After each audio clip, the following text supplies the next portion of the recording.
Okay, I'm here in my car that is currently on with a Atoto A6PF, and I'm going to demonstrate a problem that I've noticed in all Atoto Atoto Android powered head units. This is the vehicle's currently on. I have a phone with me that has been paired before. I have a Galaxy S10. Bluetooth is on the S10, and the head unit is not connecting to it. And the reason why is because the last person who used this car connected to their phone, and it won't go through the list of previously paired devices unless you manually go in and click the phone that you want to do.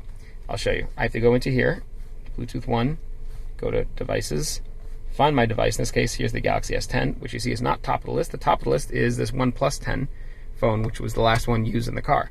And that phone is not in this car right now, and it's not going to connect to any of these other phones. This is my wife's phone, my daughter's phone. You know, anybody who uses this car in my family, we all want to pair our phones with the head unit. And the problem is, if you're not the last person who drove the car, it's not going to connect to your phone unless you go in and manually click on your phone from the list. And you'll see in a moment here, it takes about 10 seconds or so. And now my phone, my Galaxy S10 is connected.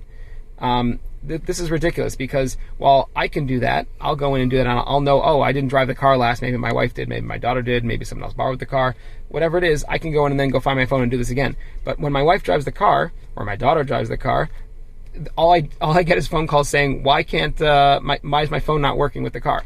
And I try to tell them, well, you have to go in and do this. And like, why do I have to do this every time? The factory head unit didn't do that. Our old head unit didn't do that. I've never seen another car that made you manually select a previously paired device.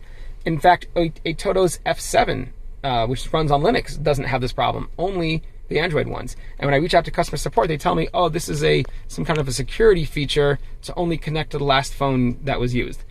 I don't buy that. There's no security. There's no plausible explanation involving security. Like I tried to get them to explain that to me. Over and over, they just sort of like sound like a broken record. There is no reason that this should be like this.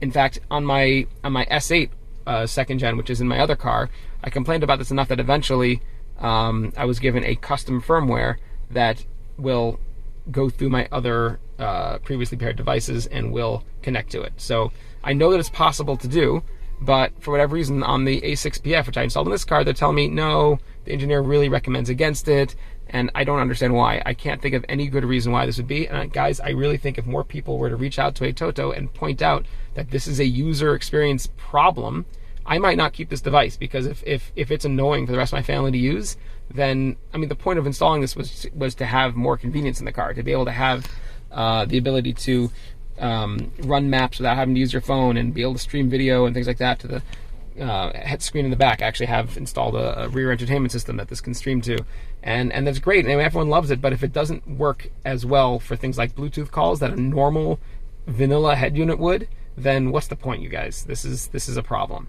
Atoto, please fix this.